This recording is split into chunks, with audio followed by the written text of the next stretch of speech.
técnicas analíticas, donde el objeto base son C-estrella álgebras y el teorema base es el teorema de Gelfand-Naimark, y, digamos, una estructura, la geometría no conmutativa a la Konsevich, que es la que vamos a seguir en esta charla, que de alguna manera es un poco como un tipo de geometría algebraica no conmutativa, ¿no?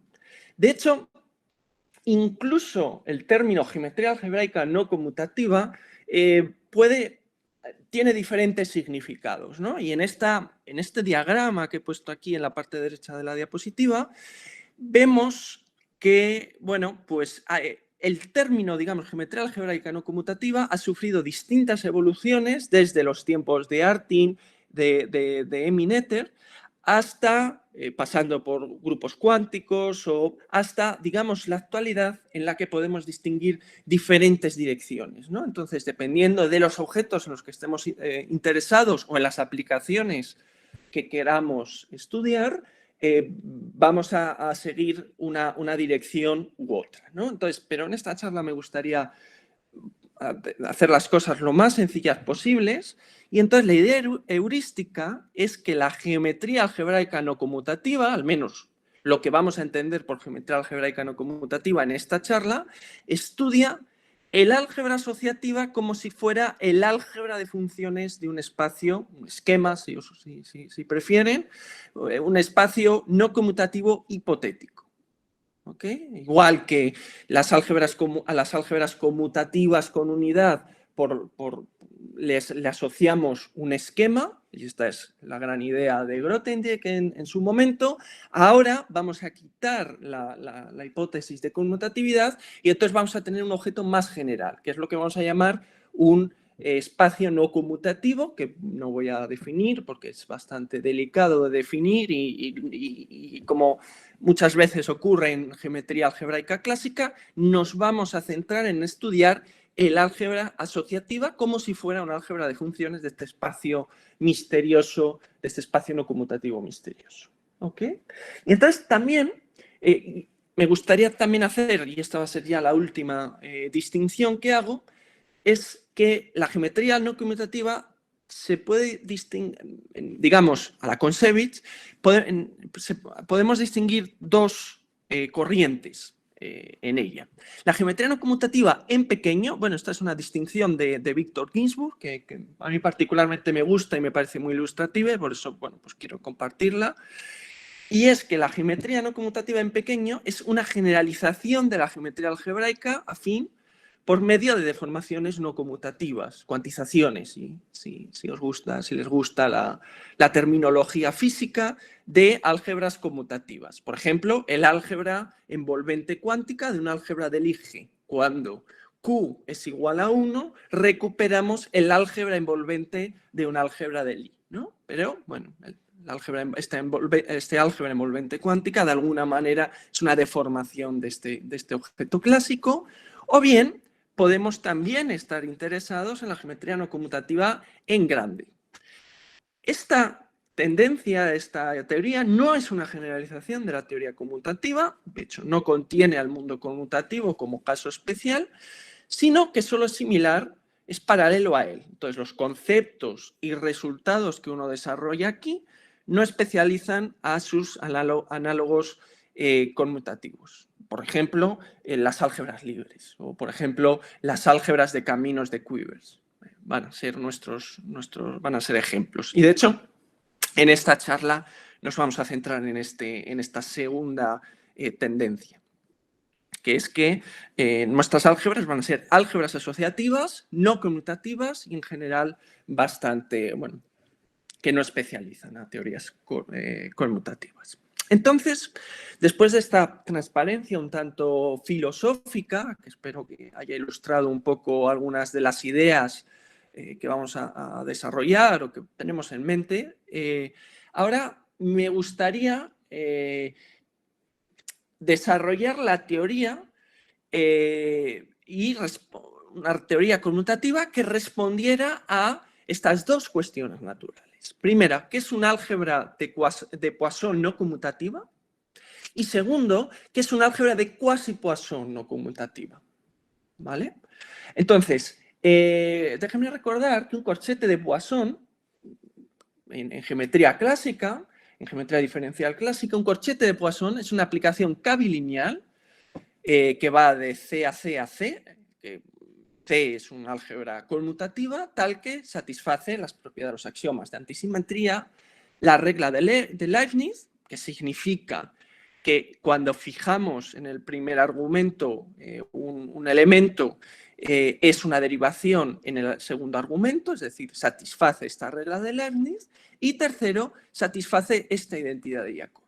¿Okay? Esto es lo que se conoce como álgebra, por supuesto el par de una álgebra conmutativa y un corchete de Poisson se llama un álgebra de Poisson.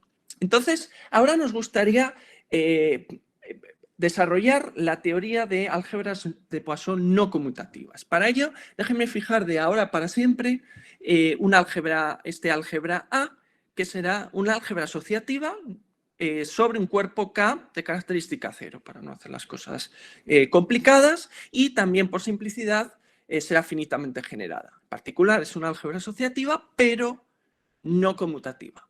¿Okay? Entonces, un enfoque naïf podría ser, bueno, al fin y al cabo esta definición de álgebra de Poisson es bastante algebraica.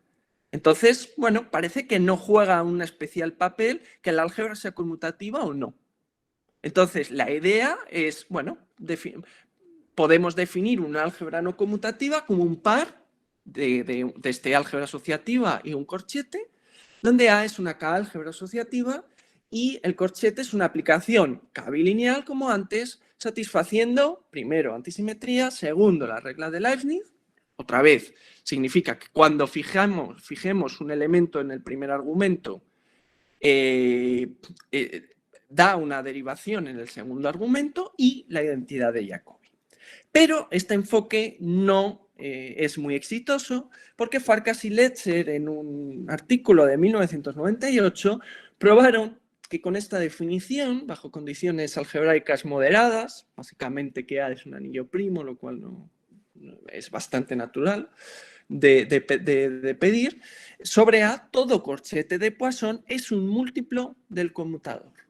Y si bien múltiplos o los conmutadores son muy interesantes en álgebra conmutativa, en cuantizaciones, en física matemática, es decir, en esta geometría no conmutativa en pequeño que veíamos en la diapositiva anterior, en este teorema, en esta teoría de álgebra asociativa a lo grande, los conmutadores no son interesantes desde un punto de vista algebraico. Entonces, vamos a buscar un enfoque menos naif. Y este enfoque menos naif viene dado por el principio de Kontsevich-Rosenberg. El principio de Kontsevich-Rosenberg dice o establece que una estructura sobre mi álgebra asociativa A, que tengo aquí fijada desde el principio, tiene significado geométrico, o significado álgebro-geométrico si quieren, si induce las estructuras geométricas usuales sobre su esquema de representaciones. ¿Ok? Esta es la idea, este es el paradigma de esta teoría. Entonces, déjenme explicarlo un poco más. El esquema de representaciones que aparece aquí parametriza las representaciones n-dimensionales de mi álgebra A. Es decir, se puede definir como el funtor, esto es una forma elegante, digamos, de hacerlo, que es como este funtor en la categoría de álgebras conmutativas a la categoría de conjuntos, dada de esta manera natural, donde Mn o Mnb denota el espacio, una matriz de n por n con valores en mi álgebra conmutativa B de partida. Entonces, esto es la forma, digamos, elegante de definir el esquema de representaciones, porque por resultados o por trabajos clásicos de Berman y Kohn, sabemos que este funtor es representable y, de hecho, da lugar a un esquema afín. O sea, que podemos encontrar una álgebra conmutativa a n, tal que es el álgebra de funciones de mi esquema de representaciones. Pero, otra vez, quiero que en esta charla todo sea lo más sencillo posible. De hecho, se puede probar que este álgebra N se puede escribir en términos más explícitos, en términos de los generadores A y J, donde A es un elemento en A y J pues, recorre de 1 hasta N, con estas relaciones que tienen que ser, bueno, naturales o familiares, porque de alguna manera expresa que estos generadores en realidad son entradas de matrices, ¿no? Que es lo que estamos diciendo aquí al fin y al cabo con este funtor. En particular nos va a interesar esta cuarta relación que dice cómo se multiplican dos elementos, ¿no? Otra vez, esto es como multiplicación de matrices. Por supuesto, estoy suponiendo que estoy sumando sobre los índices repetidos, ¿vale? Entonces, este va a ser mi álgebra y este va a ser un objeto importante. Entonces, la primera pregunta, ya que estamos desarrollando geometría no conmutativa, la primera pregunta es, vale, una vez que tenemos el principio de Consevi-Rosenberg, ¿qué es un campo vectorial no conmutativo? Entonces, podemos decir que un campo vectorial no conmutativo A es una deriva no conmutativo sobre teta, es una derivación de mi álgebra asociativa A. Y, bueno, esta derivación induce una derivación usual sobre mi espacio de representaciones de acuerdo con el principio de Consevi-Rosenberg. Bueno, esta es una posibilidad. Pero la segunda posibilidad que vamos a seguir en esta charla es que un campo vectorial no conmutativo sobre A es una derivación doble.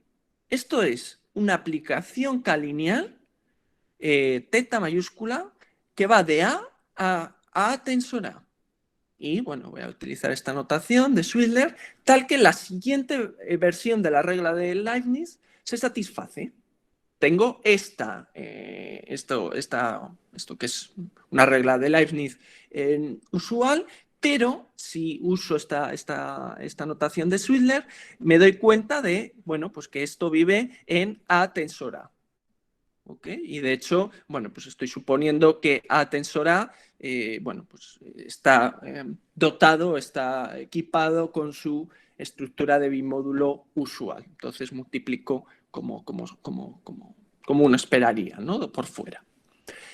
Entonces, la afirmación es que si teta, o sea, es una derivación doble, entonces, usando esta fórmula, induce una derivación sobre mi álgebra AN, sobre este álgebra de coordenadas de mi espacio de representaciones.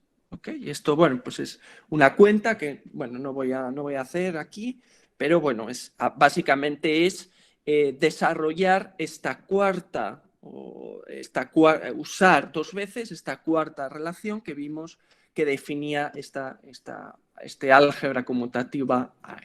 ¿Okay? Entonces, la idea es que, de acuerdo con el principio de Consevi-Rosenberg, un campo vectorial no conmutativo es una doble derivación. Esta es una idea fundamental y que, por supuesto, no es obvia. Y por eso, pues es una teoría interesante, como espero comunicarles o transmitirles esta mañana. Entonces, una observación es que el espacio de dobles derivaciones tiene estructura de abimódulo y, de hecho, posee un elemento distinguido, que lo voy a llamar E en color rosa, dado por, bueno, pues como es una doble derivación, va de A tensor A, que es básicamente A tensor 1 menos 1 tensor A. ¿Okay? Mi álgebra A es asociativa y tiene unidad. Entonces uso esta unidad aquí. ¿Okay? Entonces, esto va a ser una cosa interesante, ¿no? Este bimódulo tiene este elemento distinguido en rosa. Ok, entonces, ¿qué hacemos con esto? Una vez que tenemos los campos vectoriales, sabemos que es un campo vectorial no conmutativo. Bueno, pues siguiendo Vandenberg, en el año 2008, vamos a definir un corchete de Poisson doble sobre A, sobre mi álgebra asociativa A, como una aplicación K-lineal de A tensor A tensor A, observemos que en geometría, digamos, clásica, aquí hubiéramos puesto solo el álgebra y aquí ahora ponemos como el doble, ¿no? Por eso se llama un corchete de Poisson doble, tal que cumple antisimetría, regla de Leibniz y la identidad de Jacobi doble. Entonces, la regla de Leibniz dice que, bueno, si fijamos un elemento, en el primer argumento, fijamos un elemento A, entonces es una derivación, esto define una derivación doble. ¿Okay? Entonces se satisface esta regla de Leibniz que vimos en la diapositiva anterior. Entonces, y la antisimetría es la usual, pero observamos que tenemos que introducir una permutación sigma 1, 2 que voltea los dos argumentos en los que vive mi corchete de Poisson y una identidad de Jacobi doble que también es bastante familiar, solo que tenemos que introducir dos permutaciones, sigma 1, 2, 3 y sigma cuadrado 1, 2, 3. Por ejemplo, sigma 1, 2, 3 es mover un elemento hacia la derecha. Y bueno, como esta identidad vive en A al cubo, bueno, pues tenemos que definir como una extensión del corchete, una extensión left que se dice, que es básicamente, bueno, pues sacar lo que tengas más a la derecha, bueno, pues lo sacas del corchete. Ok, esto es lo que significan estos corchetes left. Es todo bastante, bueno, pues natural, ¿no? O al menos no es muy complicado. Entonces, el ejemplo es que si consideramos el álgebra de caminos de un quiver, un quark, con dos vértices, digamos 1 y 2 y dos flechas, tal que A va de 1 al 2, por ejemplo, y bueno, como A estrella va en el otro sentido, entonces este álgebra de caminos posee un corchete de Poisson doble canónico definido sobre los generadores de esta manera, que es que, bueno, cuando evalúo el corchete en dos elementos, en A y en A, o en A estrella y en A estrella, es 0, y cuando evalúa A y hago el corchete doble de A y A estrella, bueno, pues entonces me aparecen los idempotentes. ¿Ok? Bueno, entonces este ejemplo es bastante importante. Entonces lo que nos está diciendo es que, bueno, pues los corchetes de Poisson dobles aparecen de manera natural en la representación, en la teoría de Quivers, ¿vale? Que son unas álgebras asociativas muy importantes, ¿no? En teoría de representación y en álgebra. Entonces, déjenme hacer unas observaciones a este respecto sobre esta definición. La primera, y es quizás uno de los resultados clave del artículo de Van den Berg, es que si A, por supuesto, un álgebra de Poisson doble significa un par formado por una álgebra asociativa y un corchete de Poisson doble. ¿Ok? Entonces, si tenemos un álgebra de Poisson doble, entonces puedo definir esta operación, que básicamente dice que cambio los primeros índices, es decir, U por I, los cambio, permuto, y las segundas coordenadas las dejo igual. Entonces, IJV se transforma en UJ y V. Entonces, usando esta fórmula, que por cierto es la misma fórmula que nos aparecía aquí en esta afirmación de cuando probábamos que una derivación doble inducía una derivación sobre el esquema de representaciones, entonces decía que usando esta fórmula, entonces esto define un corchete de Poisson estándar, un corchete de Poisson usual sobre AN. Entonces, y de hecho, en esta demostración no es trivial en absoluto, y de hecho, al hacerla, uno se da cuenta de que se necesitan estas permutaciones sigma 1, 2, 3 y sigma cuadrado 1, 2, 3 para realmente probar este teorema. ¿Vale? La segunda observación, que sería importante dentro de unas cuantas diapositivas, es que, bueno, hemos definido corchetes de Poisson dobles sobre álgebras asociativas. pero existen, podemos extender esta definición a álgebras de Poisson, al contexto diferencial graduado, al contexto de G. Entonces, si D es un número entero y consideramos una DGK álgebra asociativa y con unidad, A es mi álgebra, que será graduada, Z graduada de hecho, y mi diferencial la denoto de esta manera. Entonces, un corchete de Poisson doble sobre este DG álgebra de grado menos D es un morfismo cerrado de DG espacios vectoriales de grado D, satisfaciendo, bueno, versiones graduadas del axioma de antisimetría, del axioma de la regla de Leibniz y de la identidad de Jacobi. ¿Okay? Tenemos que poner un montón de signos aquí en los sitios apropiados, pero bueno, básicamente es fácil de hacer. ¿Okay? Entonces, bueno, pues tenemos estas definiciones. Entonces, una de las cosas a tener en cuenta es que en esta definición de Van den Berg de las corchetes de Poisson dobles, mi identidad de Jacobi es homogénea, ¿ok? Es igual a 0. Bueno, pues como es usual, ¿no?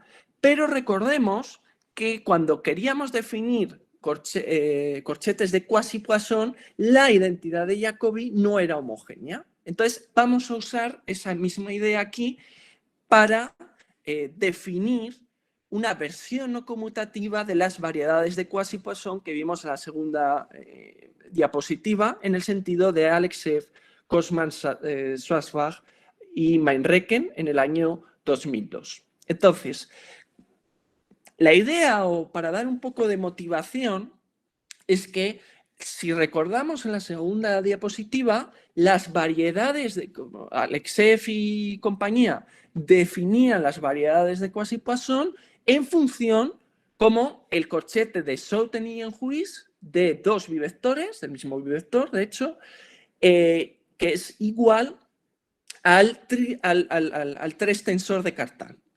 Entonces, la idea ahora es que un corchete de quasi-Poisson doble, es decir, un corchete de quasi-Poisson en este contexto no conmutativo que estamos desarrollando en esta charla, va a ser un bivector, bueno, pues que será un elemento que vive en el álgebra tensorial sobre A de las dobles derivaciones por las dobles derivaciones, tal que el corchete de Schouten y Enhuis de estos dos objetos es un sexto de E cubo, que recordemos que E cubo era este elemento distinguido, esta doble derivación distinguida que veíamos aquí, que poseía nuestro abimódulo de derivaciones dobles. Entonces, la idea es que ahora este elemento distinguido, esta doble derivación distinguida, va a jugar el papel del tres tensor de Cartan. De hecho, bueno, el cubo. Módulo conmutadores que no van a ser importantes. Entonces, decodificando esta igualdad, esta definición, podemos dar la definición, digamos, más tangible de corchete de quasi-Poisson doble, que también la dio Michel Van den Berg en el año 2008. Un corchete de quasi-Poisson doble sobre una álgebra asociativa A es un corchete doble, entonces es una operación lineal que va de A tensor A tensor A, que satisface antisimetría y que satisface la regla de Leibniz, pero ahora no satisface una identidad de Jacobi homogénea, sino que ahora satisface una identidad de Jacobi no homogénea, una identidad de Jacobi modificada. ¿Ok? Y esta identidad de Jacobi modificada va a estar dada por estos 8 términos de aquí. ¿Ok? Entonces, jugando con esta definición y decodificándola, que va no va a ser importante o no lo vamos a necesitar en esta charla, llegamos a que la noción correcta de corchete quasi-Poisson doble es esto. Lo que teníamos aquí en la identidad de Jacobi doble, en el lado derecho, en el lado izquierdo, perdón, pero en el lado derecho vamos a tener estos 8 términos. ¿Okay? Por supuesto, sé que 3 sobre 12 es un cuarto, pero bueno, un doceavo será importante. Y prefiero que nos fijemos que aparece un doceavo y 3 veces estos 8 términos rosas. ¿Ok? Entonces, esta va a ser la idea. Un corchete de Quasi-Poisson doble es un corchete doble, pero que la identidad de Jacobi no es homogénea, sino que está dada por estos 8 términos rosas. ¿Ok? Bueno, esta es una definición y tiene sentido porque Van den Berg probó que usando la fórmula de la diapositiva anterior, es decir, esta fórmula que veíamos aquí que intercambiaba los índices de esta manera curiosa, entonces se puede probar que las álgebras de Quasi-Poisson dobles, según esta definición, inducen estructuras de Quasi-Poisson usuales, conmutativas, sobre los esquemas de representaciones. En otras palabras, estos corchetes de Quasi-Poisson doble que vemos aquí satisfacen el principio de Cohn-Shewey-Rosenberg, este principio fundamental de nuestra geometría no conmutativa que organiza un poco toda la teoría.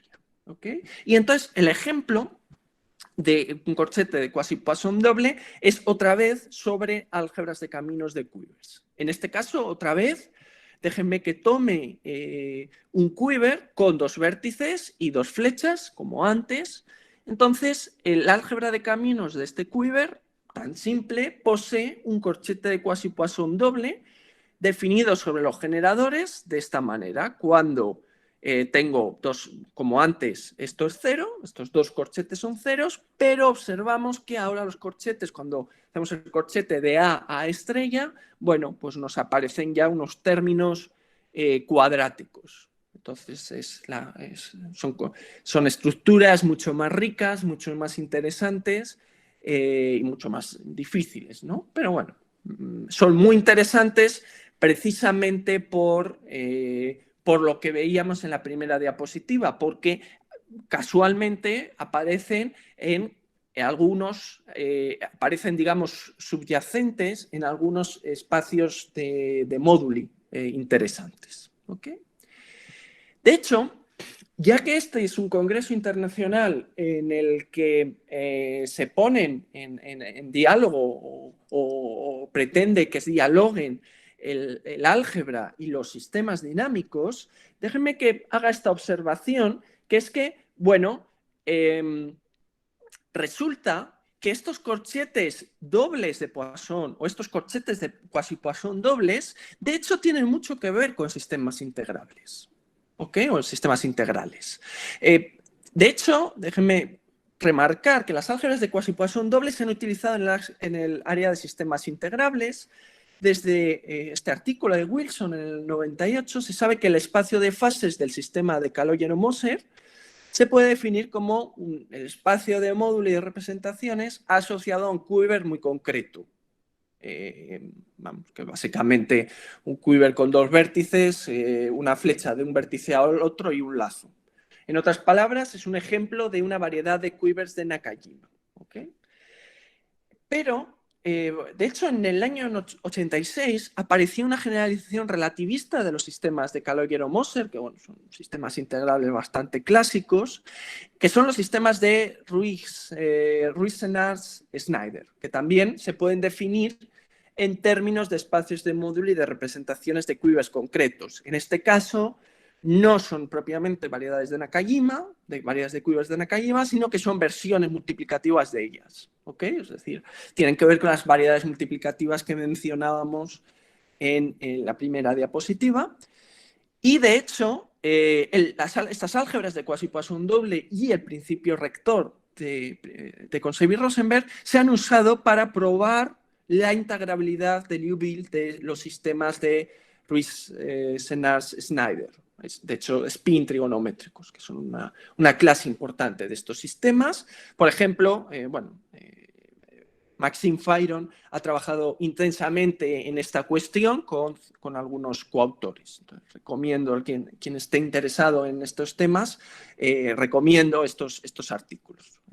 Y de hecho, en la actualidad existe una línea de investigación muy interesante, en mi opinión, que estudia si otras propiedades, más allá de esta integrabilidad de Liouville, de este tipo de sistemas integrables, se pueden entender a nivel de quivers, es decir, a nivel de álgebras de caminos de quivers y geometría no conmutativa, digamos, a la Van den Berg. Por ejemplo, me gustaría mencionar este artículo de Artamanov del año 2015, Fyron, bueno, pues estos 3 artículos de Fyron, tiene alguno más, y este artículo que ha salido recientemente, ha aparecido recientemente en Archive, de Casati y Fang, ¿ok? Entonces, me gustaría enfatizar que esta teoría, que puede parecer, bueno, pues algebraica o geométrica, es muy interesante, pero también parte de su interés se basa en que se puede aplicar tiene relación con sistemas dinámicos, con sistemas integrables, y por supuesto me parecía que este era el marco perfecto para remarcar esta conexión, ¿ok? Bueno, entonces, hemos empezado en geometría, hemos seguido por álgebra y, bueno, hemos hecho esta observación sobre sistemas integrables. Entonces, en el siguiente punto, en esta sección 3, me gustaría definir qué entendemos por un álgebra de Precalavi-Yau, ¿okay? Que es va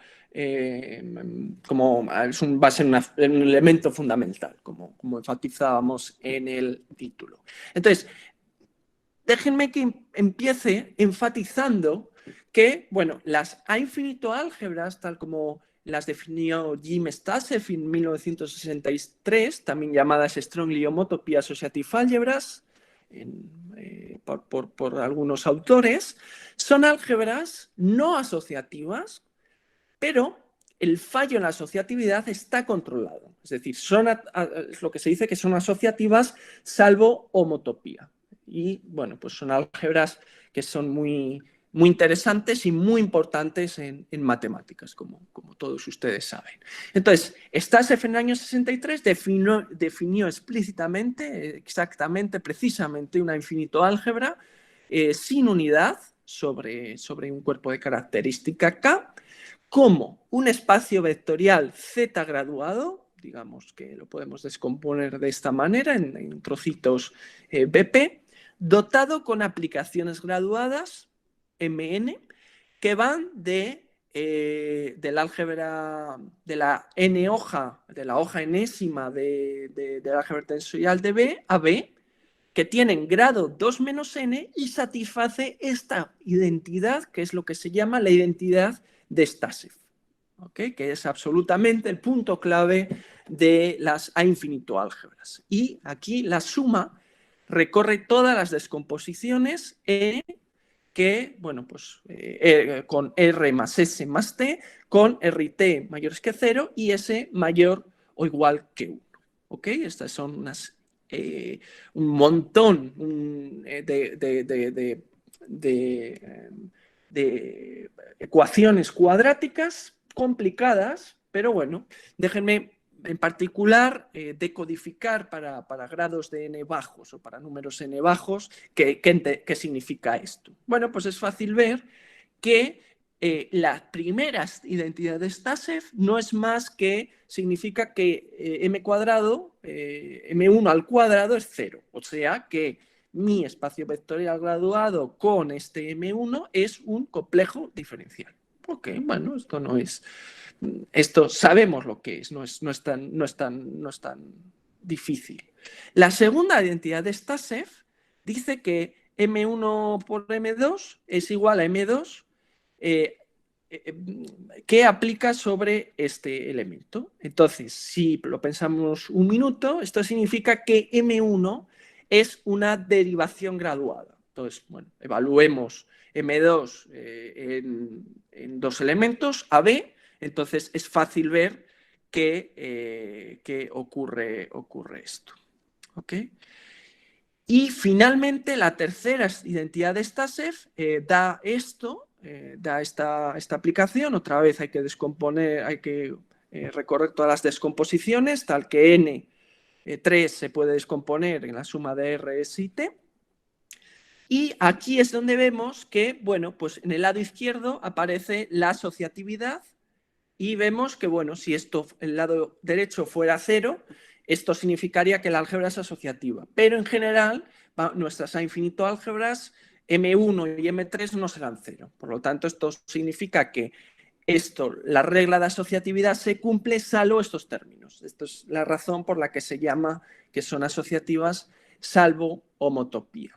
Entonces, una tontería que me gustaría enfatizar, pero que bueno, será importante después, es que observamos que al fin y al cabo, esta identidad tan complicada se trata de, bueno, de reescribir, cuando queremos descomponer o queremos escribir tan explícitamente como sea posible la identidad de Stashev, en realidad tenemos que encontrar todas las pares de multiplicaciones MI y MJ tal que I más J sea N más 1. Por ejemplo, en la tercera identidad de Stashev nos aparecen cosas, multiplicaciones que suman 4, 2 más 2, 1 y 3 o 3 y 1. ¿Ok? Y en general, cuando consideremos la identidad de Stashev enésima, nos aparecerán multiplicaciones MI y MJ que suman, I más J suma N más 1.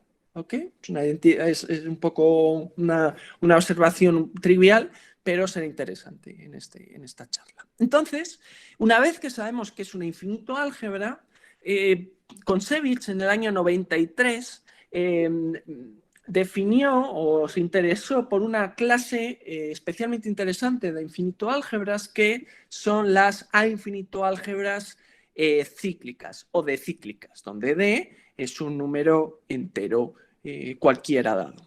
Entonces, diremos que una infinito álgebra B es decíclica si posee una forma bilineal no degenerada, es decir, gamma que va de B tensor B a este cuerpo base de característica 0 que hemos fijado desde el principio, de grado D, tal que, bueno, pues cuando evaluamos dos elementos, B1, gamma en B1 en B2, los damos la vuelta con un signo, ahí hay que pagar con un signo menos, y interactúa con estas multiplicaciones más altas, Mn, de esta manera. Es decir, movemos, permutamos los elementos evaluados cíclicamente, de esta manera. ¿Ok? Entonces, usamos permutaciones cíclicas. Entonces, podemos darle vueltas a estas expresiones hasta que obtengamos la expresión que nosotros queramos.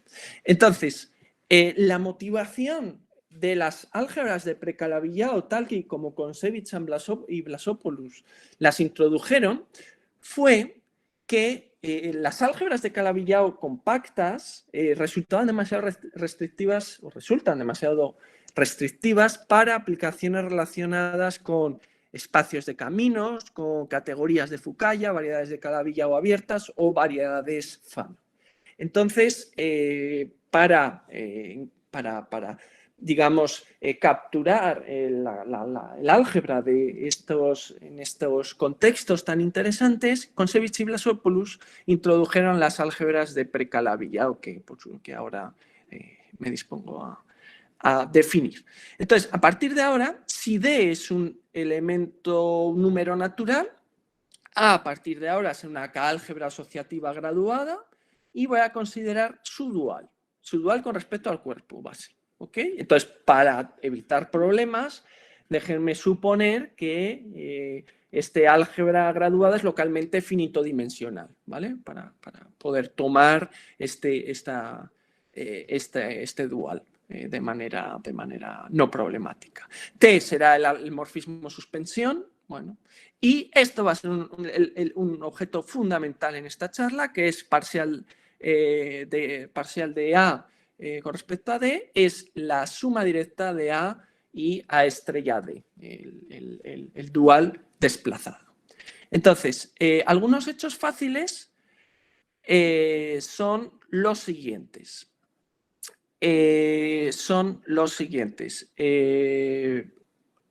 Tengo que A estrella es un A bimódulo graduado, usando esta fórmula, es una álgebra graduada con la extensión cuadrado 0 y definimos la forma bilineal natural de esta manera, que está básicamente dada por la evaluación. ¿Ok? Entonces, siguiendo a Kontsevich y Vlasopoulos, un álgebra de Precalavi-Yau sobre A consiste en una A infinito álgebra de -1 cíclica sobre este parcial de A, para la forma bilineal natural gamma de grado D-1, tal que se cumple esta condición para todo número natural n. Entonces, un álgebra cero precalabillado es simplemente un álgebra precalabillado. Y de hecho, en estos trabajos se hizo una observación muy interesante, que es un álgebra de precalabillado se puede también pensar como el análogo no conmutativo de una solución de la ecuación de Maurer-Cartan para un corchete collar generalizado. ¿Okay? Esto es interesante. Porque, de alguna manera, nos está diciendo que las álgebras de precalabillado se pueden ver como estructuras de Poisson no conmutativas en geometría formal. ¿Okay? Entonces, una pregunta natural es si existe alguna relación entre estas álgebras de precalabillado que hemos visto y las álgebras de Poisson dobles de Van den Berg. Y la respuesta es que sí. De hecho, Yudo Konsevich, en el caso no graduado y en este trabajo del año 2019 con Stanislaw Herskovich, que está en Grenoble para cualquier D, probamos, bueno, déjenme que lo formule en el contexto más general, que vamos a tomar consideramos este álgebra con su estructura de G-álgebra usual que hemos explicado en la diapositiva anterior y definimos esta operación y vamos a considerar una estructura de precalabillado álgebra sobre este espacio. ¿Ok? De tal manera que solo voy a tener multiplicaciones 1, 2 y 3. Y de hecho, usando M3 voy a definir esta aplicación de esta manera. ¿Ok? Esta aplicación, esta operación que va de A tensor A A tensor A. Entonces, probamos que esta operación es un corchete de Poisson doble de grado menos D sobre la de G-álgebra A. Y de hecho, esto es una biyección. ¿Ok? Es decir, hay esta relación entre estas álgebras precalabillado con M1, M2 y M3, con multiplicaciones M1, M2 y M3, y nuestras álgebras de Poisson dobles. ¿Ok? Entonces, esto es un resultado importante, pero, bueno, este SABDFG que aparece aquí es un signo que no nos va a interesar, y la idea de la demostración es que, por ejemplo, la regla de Leibniz se obtiene, es equivalente a la cuarta identidad de Stassev, y la identidad de Jacobi doble es equivalente a la quinta identidad de Stassev. De hecho, y ya este es la última sección, claro, una pregunta natural ahora es si existe algún tipo de relación entre las álgebras de precalabillado y las álgebras de quasi-Poisson dobles de Van den Berg. Entonces, observamos que por un lado, dada una álgebra de quasi-Poisson doble, por definición, recordemos que teníamos que la identidad de Jacobi no era homogénea, sino que nos aparecían estos 8 términos rosas aquí. ¿Ok? Y entonces, bueno, pues aplicando esto, pues H por G por F, donde F, G, H están en A dual, entonces podemos reescribir esta identidad de Jacobi doble de esta manera. Ahora, por otro lado, si evaluamos la identidad de Stassev general SI5, la quinta identidad de Stassev evaluada en este elemento concreto, aplicamos, recordemos que esto era la forma bilineal, obtenemos esta expresión. Entonces, de la demostración del teorema anterior, del teorema A, sabemos que estos 3 términos precisamente son estos 3 términos. De hecho, los términos azules corresponden, estos términos más anaranjados y los verdes. ¿Vale? Entonces, la idea ahora es decir, ¿vale? Entonces, quizás haya una relación entre estos términos rosas y estos términos negros que me aparecen en el segundo miembro. Y bueno, pues realmente después la idea fue, claro, elegir un M4, una cuarta identidad de Jacobi, tal que recuperemos estos términos rosas. Y bueno, después de muchos cálculos, probamos que M4 dado por estas fórmulas precisamente recuperan estos 8 términos que me aparecían en la identidad de Jacobi, no homogénea. ¿Ok?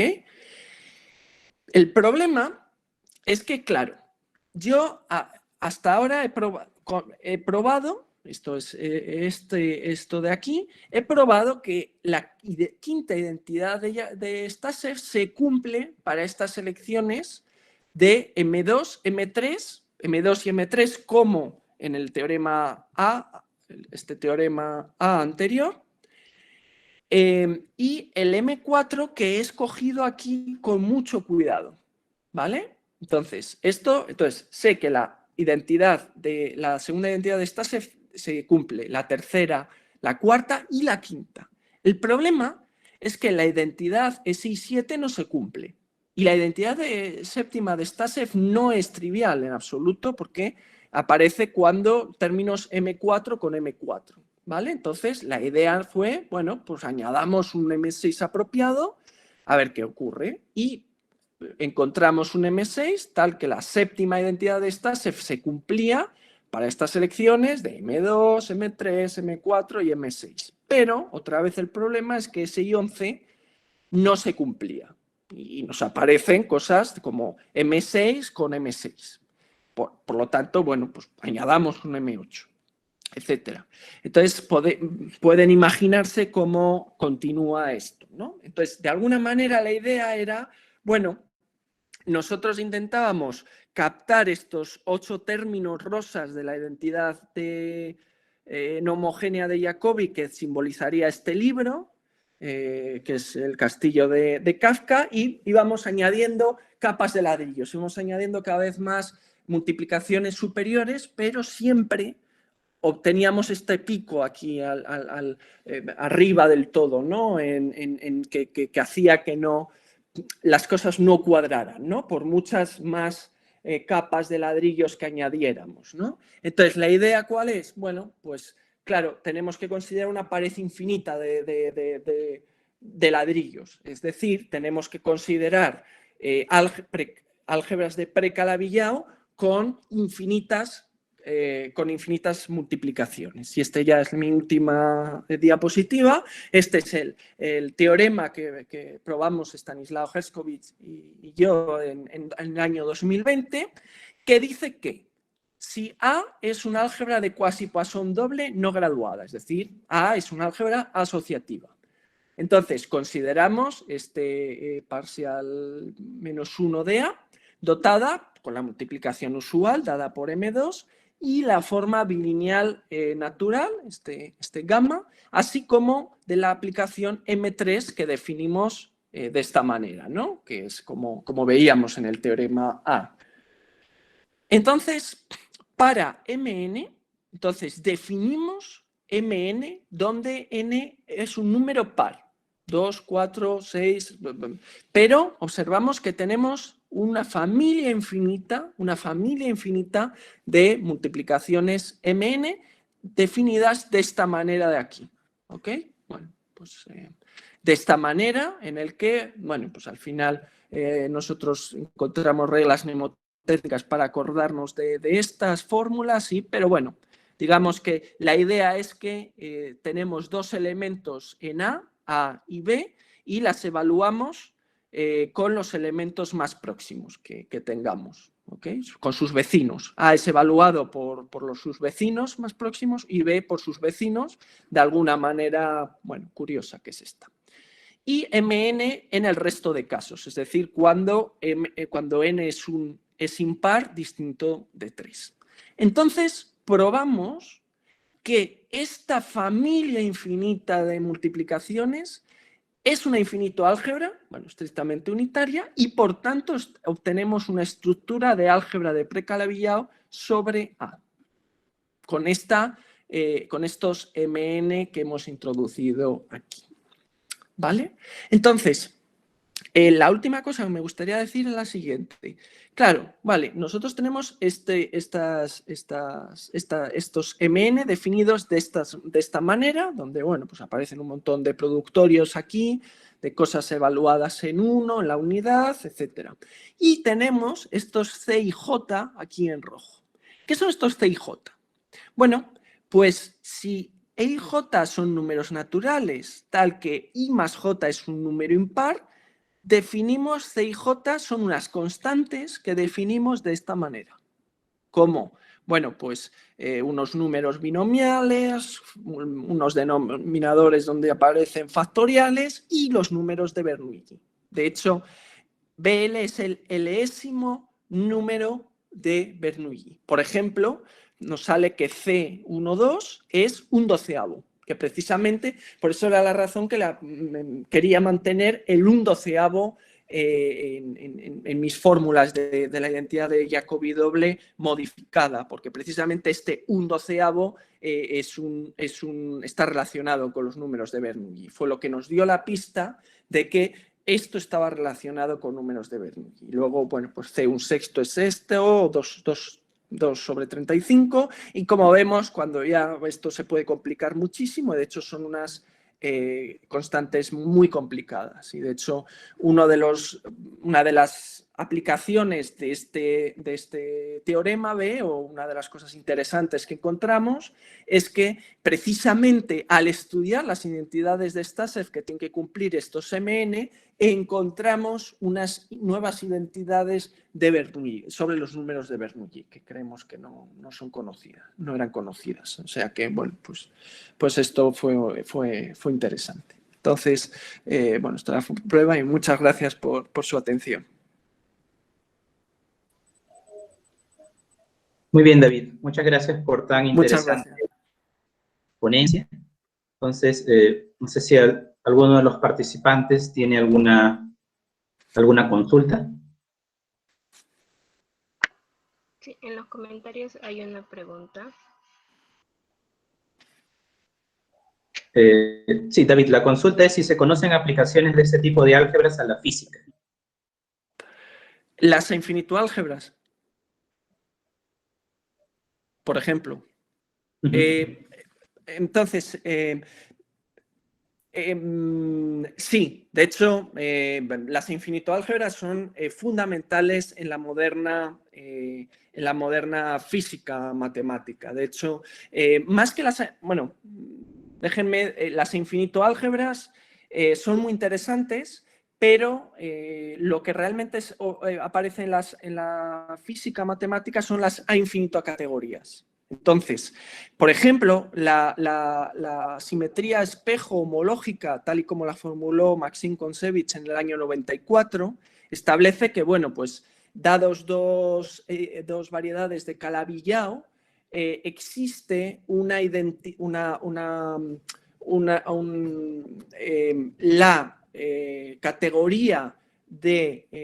la categoría de complejos acotados sobre una de las variedades es equivalente a la categoría de Fukaya de digamos, su pareja. Y bueno, pues estos son los dos elementos, y la simetría espejo homológica predice una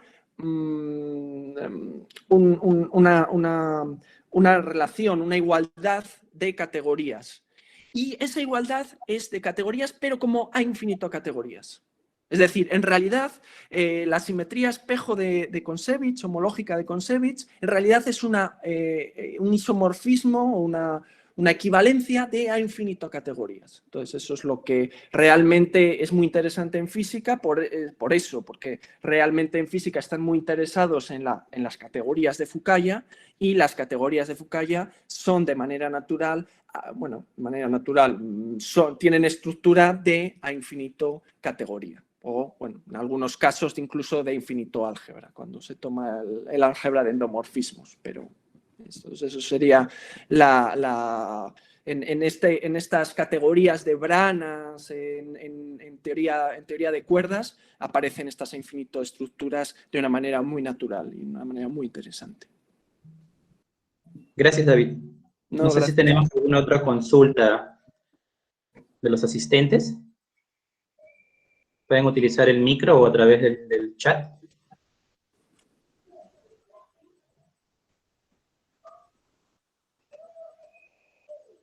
Bien, entonces yo quería hacerte una consulta, David. Pensándolo más desde el punto de vista de la geometría algebraica clásica, en un momento mencionaste que se podía pensar como, la no conmutativa se podía pensar como deformaciones de lo conmutativo, ¿no? Sí. Entonces, lo que yo quería saber es si, o sea, comparándolo con la geometría clásica, digamos, cuando pensamos en una familia de curvas, ¿no? Digamos, lisas que degeneran a una curva singular, ¿no? Quería saber si hay ejemplos de lo que tú mencionas, digamos, no sé, me imagino, o bueno, no sé, en el caso no conmutativo, hay el concepto, digamos, de curva, se puede hablar de dimensión. Sí, hay una teoría bastante establecida sobre pues, qué significaría una curva y sí que lo hay, precisamente es esta geometría en pequeño que he dicho en la tercera diapositiva, pero sí se conoce que sería una curva, que al fin y al cabo la idea es que, por ejemplo, que estas objetos en pequeño serían deformaciones de los objetos clásicos. Entonces, cuando Q es igual a 1 o H es igual a 1, entonces recuperas lo que tenías en la teoría clásica, ¿no? La idea es que de alguna manera lo perturbas por serie de potencias, pero cuando tomas Q igual a 1 o H igual a 0, entonces los términos más altos de tu serie de potencias desaparecen y es lo que tenías. Pero sí, digamos que son lo que llaman los físicos cuantizaciones, que en el fondo son deformaciones de los objetos clásicos, ¿no? Vale. Pasas en el mundo cuántico al mundo cuántico deformando los objetos clásicos que tú tenías, pero con la idea de que cuando tomas un valor singular, un Q igual a 1, H igual a 0, entonces recuperas lo que tenías. Entiendo. Y una última consulta. ¿Sabes si en esas nociones, digamos, de deformaciones, también se pueden deformar series lineales? Digamos, del mundo, digamos, conmutativo, ¿hay algún concepto de una degeneración que sea no conmutativa, pero para series lineales? Creo que sí, lo siento porque no soy especialista en el tema, pero sí, yo diría que sí, por eso, porque es una teoría bastante clásica. De hecho empezó cuando querían estudiar los grupos cuánticos en física, y de hecho, bueno, pues esto yo creo que es de los años 70 el estudio de los grupos cuánticos, y desde entonces ha habido un esfuerzo titánico, digamos, por desarrollar este tipo de conceptos. Entonces, yo diría que sí, pero no te sabría decir más, lo siento. Pero, sí, entiendo.